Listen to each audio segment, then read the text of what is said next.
कहानी की शुरुआत में हम मॉरिस नाम के एक शातिर चोर को देखते हैं जिसे बैंक से चोरी के केस में पुलिस ने पकड़कर उम्र भर की कैद के लिए दुनिया की सबसे सिक्योर जेल एल्कट्राज में कैद करने के लिए ले जा रहे होते हैं। एल्कट्राज एक ऐसी जेल है जिसे समंदर के बीच एक छोटे से आइलैंड पर बनाया गया है, यानी अगर कोई कैदी जेल तोड़कर बाहर भी आता है तब भी वो भाग नहीं सकता क्योंकि आगे उसका रास्ता पानी रोक लेता है। इसीलिए इस जेल को दुनिया का सबसे सिक्योर जेल का दर्जा हासिल था। यहाँ सिर्फ दुनिया के टॉप क्रिमिनल्स को रखा जाता, लेकिन जल्द ही इस जेल का रुतबा मिट्टी में मिलने वाला था क्योंकि अब इस जेल में एंट्री हो चुकी थी फ्रैंक मॉरिस नाम के एक शातिर चोर की, जो पहले भी कई बार जेल तोड़कर भाग चुका है। लेकिन इस बार मॉरिस थोड़ा घबरा गया क्योंकि ये जेल बहुत ही ज्यादा सिक्योर थी। मगर मॉरिस को यहाँ अपनी पूरी जिंदगी बिल्कुल भी नहीं बितानी थी। वो जल्द से जल्द इस जेल से भागना चाहता था। जेल में एंटर होते ही मॉरिस भाग जाने का सोचने लगा। मॉरिस को सर से पांव तक फुल चेकिंग करके उसे एक सेल में लॉक किया जाता है। एक गार्ड आकर मॉरिस से कहता है, वेलकम टू एल्कट्राज, और यहाँ से होती है असली कहानी शुरू। तभी अचानक एक बेल बजती है और सभी सेल के गेट्स ऑटोमेटिकली खुल जाते हैं। अफसर कैदियों को बाहर बुलाते हैं। इस जेल का डिसिप्लिन भी बहुत सख्त है। कैदियों को साफ सफाई और अपने टाइम पर सेल में जाने के रूल्स को फॉलो करना होता है। सब एक जैसा यूनिफॉर्म पहनकर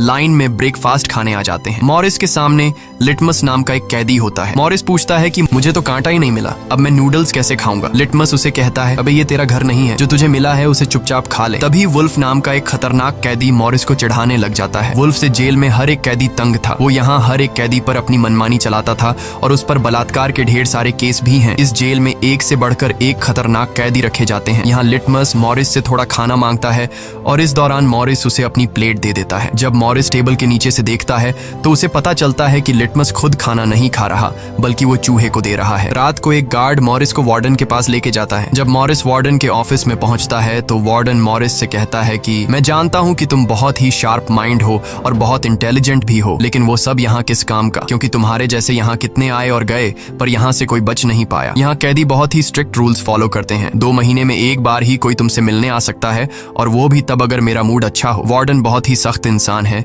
जो जरा सी गलती पर भी कैदियों को बहुत ही स्ट्रिक्ट पनिशमेंट देता है। वार्डन कहता है, यहाँ से भागने का सोचना भी मत, नहीं तो तुम्हारे टुकड़े टुकड़े कर दिए जाएंगे। जिस पर मॉरिस जवाब देता है, नहीं सर, आपके होते हुए यहाँ से कौन भागने का सोच सकता है। लेकिन असल में पहले दिन से ही मॉरिस के दिमाग में यहाँ से भागने की प्लानिंग शुरू हो चुकी थी। इस दौरान मॉरिस मौका देखते ही वार्डन का नेल कटर चुरा लेता है, जो वैसे तो बहुत ही छोटी सी चीज थी, पर मॉरिस को पता था कि एल्कट्राज जैसे जेल में इस छोटे से नेल कटर से भी बहुत बड़ा काम लिया जा सकता है। मॉरिस वापस सेल में आते ही इस नेल कटर को बाइबल में छुपा देता है। अगले दिन बाथरूम में वुल्फ फिर मॉरिस को परेशान करने लगता है, पर इस बार मॉरिस उसे छोड़ने वाला नहीं था। अब मॉरिस अपना असली रूप दिखाता है और उसे पकड़कर उसकी खूब धुलाई करता है। वुल्फ को पीटने के बाद अब मॉरिस का पूरे जेल में एक अलग रुतबा बन गया। हर कोई मॉरिस से डरने लगा। इसके बाद मॉरिस को लाइब्रेरी में काम दिया जाता है। वहाँ इंग्लिश नाम के एक आदमी से उसकी मुलाकात हो जाती है। वो इस जेल का सीनियर कैदी है। इंग्लिश को भी 2 आदमियों के कत्ल की वजह से उम्र भर की कैद सुनाई गई थी। उसने इस जेल में अपनी आधी जिंदगी गुजार दी थी। वो इस जेल के चप्पे चप्पे से वाकिफ है। उसे जेल की हर बात की खबर रहती है। उसे यह भी पता होता है कि आज सुबह मॉरिस और वुल्फ की लड़ाई हुई थी। वो मॉरिस को कुछ किताबें देता है जिन्हें मॉरिस को हर एक कैदी के सेल में पहुंचाना होता है। अगले सीन में खुले जगह को दिखाते हैं जहां कैदी कोई न कोई गेम खेल रहे होते हैं। तभी वो डॉक नाम का एक आर्टिस्ट से मिलता है जो खुद की पेंटिंग बना रहा होता है। डॉक एकदम सीधा साधा और डिसेंट इंसान है जो कई सालों से यहाँ सजा काट रहा है। उसे पेंटिंग करने का बहुत ही शौक था और अपना ज्यादातर वक्त वो पेंटिंग में ही लगाता। डॉक का कहना था कि एल्कट्राज जैसी जेल में कोई भी पागल हो सकता है, पर उसकी पेंटिंग की वजह से अब तक उसका दिमाग नॉर्मली चल रहा है। मॉरिस डॉक से पूछता है कि इस पेंटिंग में ये फूल क्यों बना के रखा हुआ है, तुम्हारी शर्ट में ऐसा तो कुछ नहीं। डॉक कहता है कि यह मेरी खुशी है जो सिर्फ पेंटिंग में है, मेरे मन में नहीं। उसके बाद मॉरिस जब अपने दाएं तरफ देखता है तो उसे ऊपर इंग्लिश दिखाई देता है। मॉरिस इंग्लिश की तरफ जाता है। जब मॉरिस उसके करीब जाता है तो उसके चेले मॉरिस को रोक देते हैं। तब इंग्लिश इशारा करता है कि अपना ही आदमी है, आने दो। मॉरिस उसके पास जाकर बैठ जाता है और तुरंत अपने दिल की बात छेड़ देता है। मॉरिस उससे कहता है कि यहाँ से बचने में आप मेरी मदद करेंगे। ये बात सुनकर इंग्लिश तो हंस पड़ता है। देखो बेटा, ये महज सिर्फ जेल नहीं है, ये हम सबकी कब्र है। यहाँ से निकलना है तो पहले हमें मरना पड़ेगा, तब जाके हमारी डेड बॉडी यहाँ से कब्रिस्तान तक पहुँच पाएगी। चलो मान भी लो कि तुम इन बड़ी दीवारों पर चढ़ भी गए और उसके बाद खतरनाक फोर्सेस को क्रॉस भी कर लिया और किसी जादुई शक्ति से तुम यहाँ के सैकड़ों गार्ड से बचकर जेल से बाहर भी निकल जाओ, तब भी यहाँ से भाग नहीं पाओगे क्योंकि आगे तुम्हारा रास्ता समुंदर रोक लेगा। इसलिए टाइम बर्बाद मत करो और चुपचाप सजा काट लो, कम से कम जिंदा तो बचे रहोगे। लेकिन मॉरिस अपने इरादे का पक्का था, वो हर हाल में इस जेल से भागना चाहता था। उस रात एक अफसर मॉरिस को बताता है कि तुम्हें कल से कारपेंट्री का काम दिया गया है, 1 घंटे का 50 सेंट्स दिहाड़ी भी दी जाएगी। मॉरिस फौरन इस काम के लिए राजी हुआ, क्योंकि उसे लगा कि वहाँ उसे कोई ऐसा औजार मिल सकता है जिससे उसके भागने में काम आ सकता है। अगले दिन मॉरिस लिटमस से यहाँ से बचने का रास्ता पूछता है। लिटमस कहता है, अरे ये तो बहुत ही आसान है, हर सेल में एक एयर वेंट होता है, उसके जरिए तुम छत पर पहुंच सकते हो, वहाँ से शायद तुम बच पाओ। और मॉरिस की बातों पर मुस्कुराते हुए वहाँ से चला जाता है। तब डॉक मॉरिस को खबरदार कर देता है कि वुल्फ तुम्हारी तरफ आ रहा है। तभी वुल्फ मॉरिस पर चाकू से वार करने आता है। मॉरिस अपना कोट हाथ में लपेटकर उसके साथ लड़ने लग जाता है। इतने में एक गार्ड उसे रोकने आता है तो वुल्फ गार्ड पर भी चाकू से वार कर देता है। अब मामला बिगड़ जाता है और वॉच टावर का गार्ड शूट करने लगता है। तब जाकर मॉरिस और वुल्फ लड़ना बंद करते हैं। मॉरिस को पता नहीं था कि वॉच टावर पर भी एक गार्ड है। वो अब एक एक करके इस जेल की हर बात को नोटिस करने लग जाता है। मॉरिस और वुल्फ को गार्ड्स डी ब्लॉक में ले जाते हैं, जहाँ रात भर कैदियों को अंधेरे में रखकर टॉर्चर किया जाता है। ये एक ऐसा सेल था जहाँ कोई भी कैदी नहीं जाना चाहता था। जाने से पहले वुल्फ मॉरिस को धमकाता है कि बेटा, तेरी मौत तो मेरे हाथों होगी। उस रात मॉरिस को तरह तरह के टॉर्चर्स सहने पड़ जाते हैं, जिससे उसकी हालत काफी खराब हो जाती है। 2 हफ्ते तक इस अंधेरे वाले सेल में रहने के बाद उसे वापस उसके सेल में लेके आते हैं, जहां लिटमस अपने पालतू चूहे से मॉरिस को एक नोट भेजता है जिसमें लिखा होता है, वेलकम बैक मॉरिस। एक दिन चार्ली नाम का एक नया कैदी आता है जिसे मॉरिस के पास वाले सेल में रखा जाता है। मॉरिस और चार्ली में जल्दी दोस्ती हो जाती है। मॉरिस फिर उसे अपने दूसरे दोस्तों से भी मिलवाता है। उसी समय वार्डन बिना किसी को बताए हर एक कैदी के सेल को चेक करता है। जब वो डॉक के सेल में जाता है तो डॉक के सेल में उसके बनाए हुए कई पेंटिंग्स होते हैं। वार्डन हैरान रह जाता है कि दिन ब दिन उसकी पेंटिंग तो बढ़ती जा रही है। डॉक ने वार्डन की पेंटिंग भी बना के रखी होती है। उसे देखकर वार्डन मुस्कुराने लग जाता है, लेकिन पता नहीं क्यों अगले दिन वार्डन डॉक के सेल में बनाई गई सभी पेंटिंग्स को बाहर फेंकने का गार्ड्स को ऑर्डर देता है। वार्डन के इस फैसले ने डॉक को अंदर से पूरी तरह तोड़ दिया, क्योंकि डॉक सिर्फ अपनी पेंटिंग के ही सहारे जिंदा था। वह अपने हर एक बनाए हुए पेंटिंग से बहुत प्यार करता था, क्योंकि यहाँ उसकी सिर्फ एक ही खुशी थी और वो भी उस बेचारे से छीन ली गई। मॉरिस उसे समझाता है कि कोई बात नहीं, वो सिर्फ पेंटिंग ही तो थी, तुम और भी बना सकते हो। लेकिन डॉक इस सदमे से बाहर नहीं आ पा रहा था। अगले दिन उसे देखकर मॉरिस गार्ड से कहता है कि प्लीज डॉक पर नजर रखिए, वो बहुत ही परेशान दिख रहा है, कहीं वो खुद को नुकसान न पहुंचा ले। फिर गार्ड मॉरिस को कहता है, तुम अपने काम से काम रखो। डॉक को भी मॉरिस के साथ कारपेंटर का काम दिया जाता है। तभी डॉक छुपकर मॉरिस की जेब में कुछ रख देता है। उसके बाद वो एक गार्ड को बुलाता है और कारपेंटरी के लिए दी गई कुल्हाड़ी से अपनी 3 उंगलियां काट लेता है और कहता है कि जिन उंगलियों से मैं पेंट नहीं कर सकता उनकी मुझे जरूरत नहीं है। यह कहकर वो चिल्लाने लग जाता है। तब गार्ड उसे पकड़ कर ले जाते हैं। मॉरिस देखता है कि डॉक ने उसके कोट में वही फूल डाल दिया है जिससे उसने अपनी पेंटिंग बनाई थी। शायद वो मॉरिस को बताना चाहता है कि इन लोगों ने मेरी खुशी मुझसे छीन ली। मॉरिस डॉक की कटी हुई उंगलियां उठाकर एक डिब्बे में डालता है और गार्ड को देखकर कहता है कि जाओ अपने वार्डन को दे दो, वो इसे देखकर बहुत खुश होगा। अगले दिन मॉरिस अपने सेल में बैठा होता है। तभी वो देखता है कि एक कॉकरोच एयर वेंट के अंदर जा रहा है, जिससे उसे अंदाजा हो जाता है कि यहाँ से बाहर जाने का कोई रास्ता जरूर होगा। इतने में इंग्लिश आकर बताता है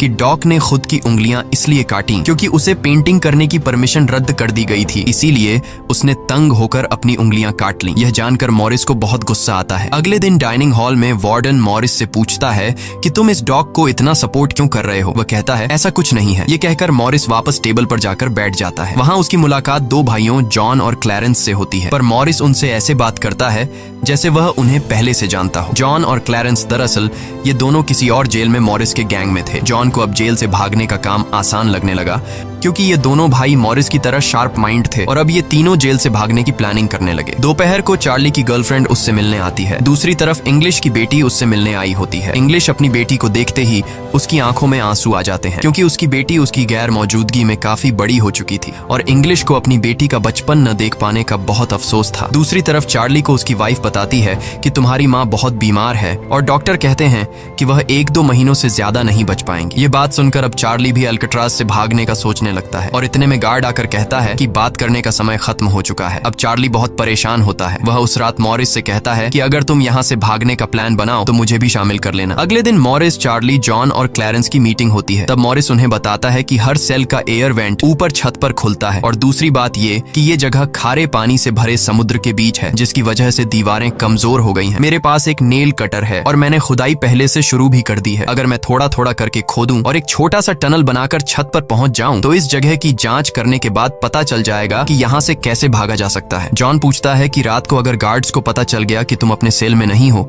तो उन्हें शक नहीं होगा क्या? तभी क्लैरेंस बताता है कि इस मसले का हल मेरे पास है। वो कहता है कि यहाँ मेरे पहचान का एक बार्बर है जो कैदियों के बाल काटता है। वह हमें बाल सप्लाई कर सकता है और उसे यूज करके हम एक डमी हेड बनाकर उसे बेड पर लिटा देंगे, जिसके बाद अगर हम दीवार की सुरंग से निकलकर ऊपर छत पर भी होंगे तब गार्ड्स को शक नहीं होगा, क्योंकि हमारे सेल के बेड पर नकली सिर रखे होंगे। पर बात अभी भी वहीं अटकी हुई थी कि जेल से तो निकल जाएंगे, लेकिन समुद्र का पानी कैसे पार करेंगे? मॉरिस जॉन से कहता है, देखो इसमें मुझे तुम्हारी मदद की जरूरत पड़ेगी। तुम तो क्लोजिंग डिपार्टमेंट में काम करते हो, वहाँ तुम्हें उन पुलिस अफसरों के लिए बनाए गए रेनकोट्स मिल जाएंगे, तो तुम कुछ रेनकोट्स चुरा कर मुझे दे देना। हम उससे एक ट्यूब बोट और लाइफ जैकेट बनाकर समुद्र को पार कर सकते हैं। यहाँ चार्ली कहता है, भाई मुझे भी कोई काम दो, मैं भी तुम लोगों की मदद करना चाहता हूँ। मॉरिस चार्ली से कहता है कि जब मैं वेंटिलेशन की जाली खोदूं तो तुम पहरा देना ताकि कोई गार्ड हमें देख न ले, और जब तुम खोदोगे तब मैं पहरा दूंगा। मॉरिस का प्लान सभी को पसंद आता है और उसी रात में काम शुरू कर देते हैं, लेकिन दीवार खोदने के लिए नेल कटर बहुत छोटा था, जिसे चलाने में मॉरिस को बहुत जोर लगाना पड़ता और मॉरिस को दीवार खोदने में काफी मुश्किल हो रही थी। उसके हाथ में कहीं छोटे भी आई, लेकिन वो धीरे धीरे उस होल को खोदने लगता है। अगले दिन वो खाने के टेबल पर अपने दोस्तों से कहता है कि मुझे खुदाई के लिए एक बड़े औजार की जरूरत है, नेल कटर से दीवार खुरेदना बहुत मुश्किल हो रहा है। तभी मॉरिस ने अपने हाथ में चम्मच को देखते हुए उसके दिमाग में एक आइडिया आया। वो जानबूझकर चम्मच को अपने जूते पर घिसकर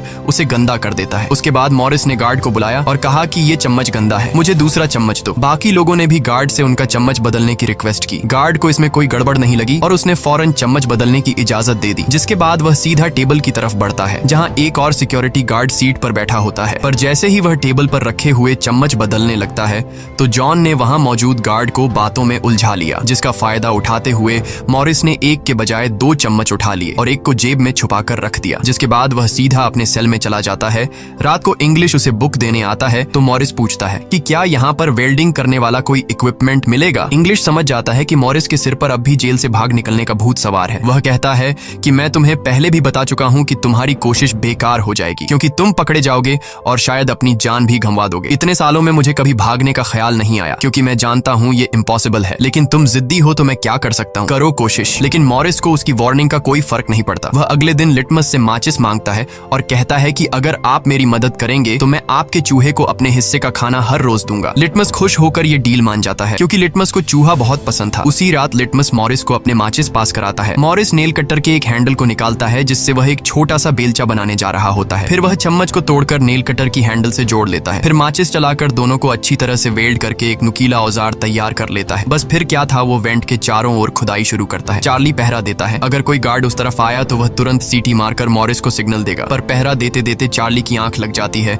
और तभी वहां पर एक गार्ड आता है। पर खुशकिस्मती से ऐन वक्त पर इंग्लिश ने बीच में आकर उस गार्ड का ध्यान भटकाया और दूसरी तरफ इंग्लिश की बातचीत सुनते हुए चार्ली की भी आंख खुल गई, लेकिन टेंशन में वह सीटी भी नहीं मार पाता। जिसके बाद वह कोई चीज गिरा देता है तो मॉरिस उसका इशारा समझकर वेंट को कवर करके बेड पर लेट जाता है। गार्ड पूछता है कि यहाँ कुछ जलने की स्मेल आ रही है। मॉरिस कहता है, सर आपके रहते मजाल है कि कोई स्मोक करेगा, मुझे तो कोई बू नहीं आ रही है। उस गार्ड को भी ठंडक पहुंचती कि चलो कोई तो मेरी कदर करता है। उसके जाते ही मॉरिस वेंट के चारों ओर कंक्रीट निकाल देता है, लेकिन वो देखता है कि वेंटिलेशन जाली के साथ पेच भी घुसे गए हैं, जिसे काटने के लिए कोई शार्प औजार लगेगा। इस दौरान मॉरिस को जब भी बाहर जाने का मौका मिलता तब वह ग्रिल से निकली हुई सीमेंट को चुपचाप बाहर गिरा देता। अगले दिन कारपेंटर का काम करते हुए वह एक मेटल उठा लेता है जो चाकू की तरह शार्प है, लेकिन चार्ली उसे कहता है कि मेटल डिटेक्टर से बचकर तुम्हें इसे बाहर कैसे लेके जाओगे। मॉरिस बहुत ही कॉन्फिडेंस से कहता है कि वो सब मैं देख लूंगा। जब मॉरिस बाहर जाता है तो दरवाजे पर मेटल डिटेक्टर बजने लगता है। दरअसल मॉरिस मेटल को हाथ में उठा लाया था। गार्ड पूछता है कि ये क्यों लेके जा रहे हो? मॉरिस कहता है, सर वो मैंने सोचा कि कपड़े टांगने के लिए इसे यूज करूंगा। गार्ड कहता है, ज्यादा होशियार मत बनो और वो मुझे दे दो। ये कहकर गार्ड वो मेटल उससे ले लेता है और मॉरिस को पूरी तरह चेक करके जाने देता है, लेकिन अपना हीरो तो हीरो है। दरअसल उसने 2 मेटल चुराए थे, एक हाथ में लाया था और दूसरा शूज में छुपा के रखा हुआ था। उस शार्प मेटल से वह ग्रिल को काट लेता है। अब बारी आती है गार्ड्स को चकमा देने के लिए नकली सिर बनाने का, जिसके लिए ये चारों अपनी जिम्मेदारी का काम करते हैं। चार्ली गार्ड से थोड़ा पेंट मंगवाता है। वो गार्ड से कहता है कि मुझे आर्ट बनाने का शौक है। गार्ड भी इनकार नहीं करता और पेंट उसको ला कर दे देता है। मॉरिस उस होल से निकाले गए कंक्रीट को पीसकर एक पाउडर बनाता है। जॉन नाई की दुकान से बाल इकट्ठा करके लाता है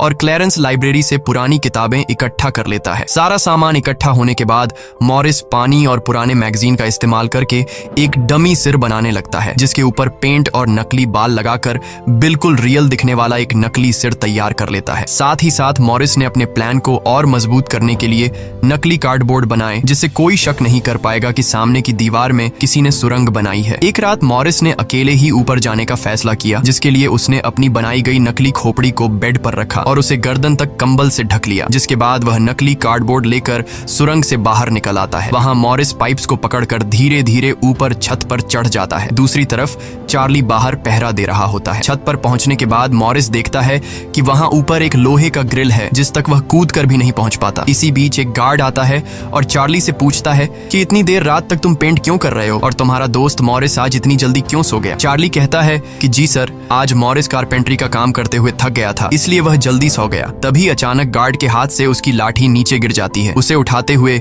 वो देखता है कि मॉरिस के बाल बहुत अजीब दिख रहे हैं। अब चार्ली डर के मारे कांपने लगता है कि आज तो काम से गए। गार्ड मॉरिस के सेल के अंदर हाथ घुसाकर उसके बाल टच करता है तो मॉरिस पूछता है, क्या हुआ सर, मेरे बाल इतने खूबसूरत हैं क्या। लकीली एन वक्त पर मॉरिस नीचे आकर वहां लेट गया था। अगले दिन मॉरिस अपने साथियों को बताता है कि छत पर एक रास्ता है, लेकिन उसे एक ग्रिल से बांध के रखा हुआ है और वह ग्रिल बहुत ऊंचाई पर है। मुझे एक और साथी की मदद चाहिए। तब जॉन कहता है कि मैंने अपना वेंट पूरी तरह खोद दिया है, आज रात मैं भी वहां पहुंच जाऊंगा, दोनों मिलकर ग्रिल को खोलेंगे। उसी रात मॉरिस और जॉन अपने वेंट्स के जरिए छत पर पहुंच जाते हैं। जॉन मॉरिस को उठाता है और मॉरिस ग्रिल को पकड़ लेता है। जॉन देखता है कि यह लोहे का ग्रिल बहुत ही मजबूत है और उसे पूरी तरह से वेल्ड किया गया है। उसे निकालने का एक ही रास्ता है और वह है इसे ड्रिल मशीन से काटना। अगले दिन म्यूजिक क्लास में सभी अपनी अपनी मर्जी का इंस्ट्रूमेंट बजा रहे होते हैं। तभी मॉरिस की नजर वहां रखे एक छोटे से पंखे पर पड़ती है, जिसे देखकर मॉरिस को लगता है कि वह इस पर काम करके एक ड्रिल मशीन बना सकता है, जिसके लिए वह चार्ली से कहता है कि तुम किसी तरह करके इस पंखे को यहाँ से छुपा लो। चार्ली बड़ी आसानी से इस छोटे से पंखे को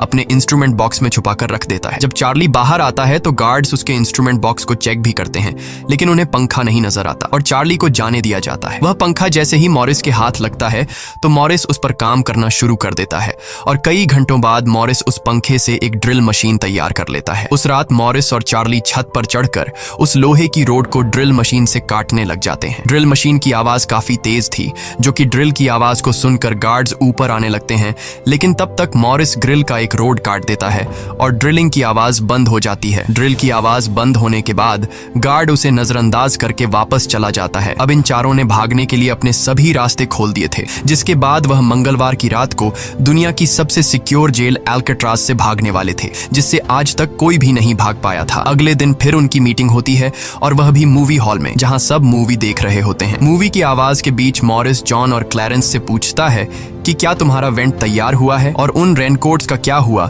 जिससे हम ट्यूब बोट्स और लाइफ जैकेट्स बनाने वाले थे। वह बताते हैं कि सब तैयार है, हमारा डमी सिर भी एकदम रेडी है, बस बच निकलने की देरी है। अगली सुबह नाश्ते के दौरान मॉरिस ने डॉग की दिए हुए फूल को टेबल पर रखा। वार्डन ने जब इस फूल को देखा तो वार्डर उनकी टेबल पर आकर वहां रखे हुए फूल को मसल देता है। ये देखकर लिटमस को बहुत गुस्सा आता है, क्योंकि ये फूल डॉग का फेवरेट था और डॉग मर चुका था। लिटमस तो गुस्से में उस पर हमला करता है कि एक तो तुमने डॉग को मार दिया और दूसरी तरफ तुम उसकी दी गई एक छोटी सी निशानी को भी नहीं छोड़ रहे हो। लेकिन जैसे ही वह वार्डन पर हमला करता है, उसे अचानक हार्ट अटैक आ जाता है और वह नीचे गिर पड़ता है। मॉरिस को वार्डन पर बहुत गुस्सा आता है और चारों उसी रात बच निकलने का फैसला करते हैं। मॉरिस आधी रात का इंतजार कर रहा होता है ताकि गार्ड्स का पहरा जरा कमजोर हो जाए तो हम आसानी से बच निकल पाएंगे। तभी मॉरिस के सेल में इंग्लिश उसे कुछ बुक्स देता है तो मॉरिस कहता है कि आखिरी बार तुमसे हाथ मिलाना चाहता हूँ। इंग्लिश समझ जाता है कि मॉरिस ने यहाँ से बचने का पक्का प्लान बना लिया है। वह चुपचाप यहाँ से चला जाता है, लेकिन फिर जो होता है वह मॉरिस ने बिल्कुल भी नहीं सोचा था। वार्डन अचानक उसके सेल को चेक करने आता है, जैसे वार्डन को किसी ने उसके प्लान के बारे में बता दिया हो। मॉरिस बहुत ज्यादा घबरा जाता है, क्योंकि इतने महीनों की मेहनत के बाद उसकी मेहनत पर पानी फिरने वाला था। वार्डन ने मॉरिस के सेल के हर एक कोने को चेक करने का हुक्म दिया। गार्ड मॉरिस के सेल की हर एक चीज को चेक करता है, लेकिन मॉरिस कोई आम कैदी नहीं था कि उसने कोई छोटा मोटा प्लान बनाया था, बल्कि उसने एकदम साफ और परफेक्ट प्लान बनाया था, जिसे वार्डन तो क्या बल्कि वार्डन का दादा भी नहीं पकड़ सकता था। यहाँ तक कि गार्ड ने जब खास उस जगह से सूटकेस हटाया जहां मॉरिस ने सुरंग करके भागने का रास्ता बनाया था, तो वहां भी मॉरिस नहीं पकड़ा गया, क्योंकि उसने पहले से ही एक नकली कार्डबोर्ड बनाकर दीवार में बिल्कुल बारीकी से फिट कर लिया था। जब वहां कुछ नहीं मिलता तो वार्डन और गार्ड चले जाते हैं, लेकिन गार्ड बताता है कि मॉरिस और चार्ली रात भर बातें करते रहते हैं, मुझे तो दाल में कुछ काला लग रहा है। वार्डन कहता है ठीक है, कल तुम मॉरिस का सेल चेंज कर दो, जिससे वो दोनों न साथ रहेंगे और न ही बात कर पाएंगे। अगले दिन ब्रेकफास्ट के टाइम पर वुल्फ मॉरिस को फिर धमकाता है और मॉरिस से कहता है कि आज रात तुम्हारी आखिरी रात होगी। मॉरिस अपने साथियों से कहता है कि यह गधा ठीक कह रहा है, आज रात यहाँ मेरी आखिरी रात ही होगी। लेकिन दोपहर को ही वुल्फ मॉरिस पर चाकू से वार करने जाता है। तभी इंग्लिश बीच में आकर वुल्फ को पकड़ लेता है। दरअसल इंग्लिश भी मॉरिस की मदद करना चाहता है, वह कामयाब हो या ना हो, लेकिन इंग्लिश मॉरिस के काम में मदद करना चाहता है। उस रात मॉरिस, जॉन, क्लैरेंस और चार्ली ने अपने अपने वेंट के रास्ते से निकलकर ऊपर छत पर मिलने का फैसला किया। यहाँ तो चार्ली अपने साथियों के साथ भागने के लिए राजी हो जाता है, लेकिन फिर जैसे ही वह सेल में पहुंचता है